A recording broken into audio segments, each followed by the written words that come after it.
September 29, 2024. September 29, 2024. Ayun nga guys, mixed emotion sa Pi Network kasi yung ngang main price ang topic, ang main price. GCV gusto ng mga tao, ng karamihan 314,159. So 300,000 plus dollars ang gusto nila. Ngayon, ang argument na sinasabi nga, dapat maging ganun siya dahil kapag kunyari $314 lang, nag-open mainnet, ganun lang yung price. Ang mangyayari, yung mga holders, lalo na yung mga Bitcoin holders na talagang mayayaman na, kaya mag-afford, bibilin lang nila yung Pi sa mga pioneers. Eh ikaw naman, lalo na yung mga pioneers na hindi naman mayaman, ibebenta na nila yun. Kasi $314 lang, ewan ko kung magkano yun sa pesos. Bebenta na nila. O mangyayari, advantage na naman ngayon yung mga mga holders, yung mga investors, yung mga basta yung mayayaman. Sila na naman yung may advantage kasi kapag tumaas nun yung price ng Pi, meron sila. Kayang-kaya nilang bumili ng mga, parang kaya nilang bilhin yung mga pioneers na halos 5 years nagmimina. Imagine niyo yun. Kaya lang dahil sa ngalan ng pera, kailangan nila ng pera, imposibleng wag lang magbebenta sa mga yan.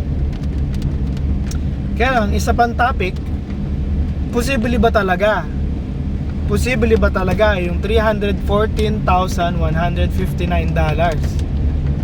Ang daming hindi makapaniwala, kahit ako actually, kasi wala pang nakagawa nun sa crypto na ang sinusulong na price ganon kalaki. Dahil yung mga Bitcoin, Ethereum, dumaan yan sa maliit. Tapos may isa pang isa pa na namang usapan, topic na naman. Hinahanap ko nga yung video eh. Sinabi daw ni Cheng Jiaofan, yung asawa ni Dr. Nicholas, hindi raw related whatsoever ang Pi Network sa Bitcoin at Ethereum at other cryptocurrencies. Iba daw siya. Wala siyang kinalaman sa Bitcoin at Ethereum. Wala siyang kinalaman sa pinagdaanan ng Bitcoin at ng Ethereum. Saan natin ilaw ko? So ayun, tatlo yun ha.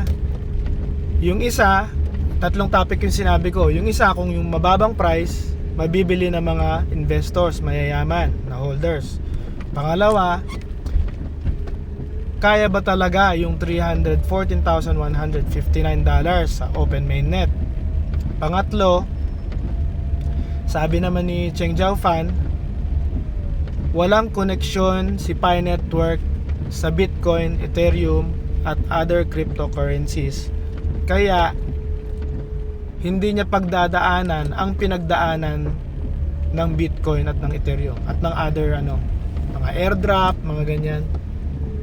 So yun lang. Ang mangyari, parang palaisipan lang talaga. Parang wala tayong magawa kundi maghintay. Ganun lang talaga.